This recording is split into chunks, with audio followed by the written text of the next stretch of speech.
Okay.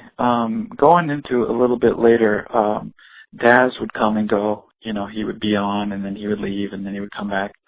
The ad that was run to announce Dog Pound Records as part of Death Row with the red rag on one guy, the blue rag on the other guy, and they were holding the Death Row medallion, and it announced basically the rosters of both labels. Were you involved with the planning of what that label was going to be at the time, or was that something strictly between Daz and Suge? I quarterback all of that. However, Suge was always my coach. He was my teacher, my trainer. They gave me ideals when we used to have our daily meetings up at the prison. But the beef with Daz was he saw his cousin get beat up.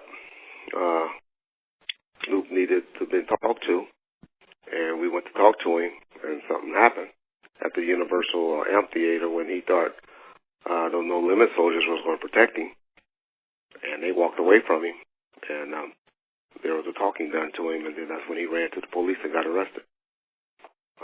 Daz there witnessed that firsthand, and I guess he figured his blood was bigger than his money. Mm-hmm. But Daz at the time, Daz was also recording songs that were somewhat disses to Snoop at the time, correct? I mean, they weren't getting along at the time, right?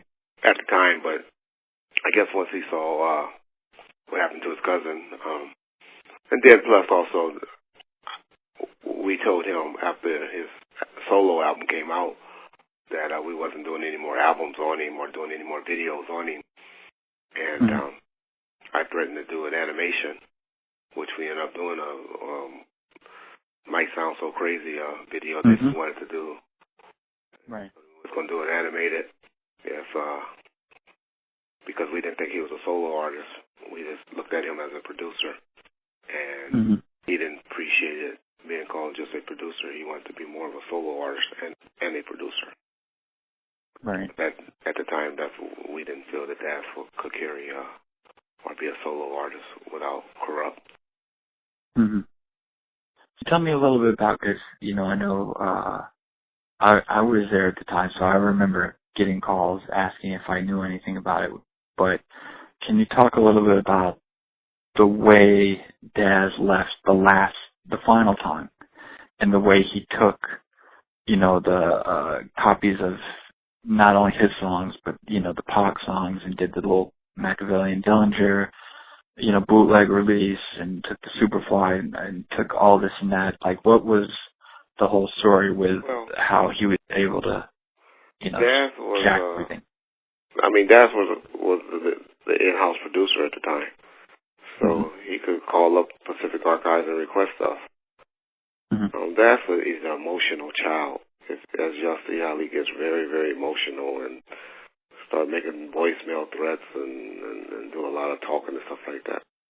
This is a dude that he never did no gang banging on the street or anything. He's really from New Orleans. I don't even know what he claimed, but he's from New Orleans. He's not even L.A. or Long Beach Crip like he portrayed to be. But anyway, so that's an emotional, almost like a woman. But so he got a bunch of dats and stuff like that he had because he was you know, the producer. He was in control of all of that stuff. But mainly what he got was dats and stuff like that. I remember his wife Maria, who Suge started having a relationship with, is what really drove him crazy. But we did something with her where while Suge was in there having a relationship with her, I took and gave her a bunch of blank reels back and took the reels that she stole from Jazz Studio and brought them back to us. So most of the stuff that Daz was claiming to have, he never have or don't have currently. It was just always a big old threat. Right. Soopafly was always Daz's artist, so they pretty much did that album on their own. We considered purchasing it, which we never did. Right. We did a video on one single, but that was pretty much Daz's artist. Daz did all of that stuff anyway. So whatever he put out on Soopafly was on his own.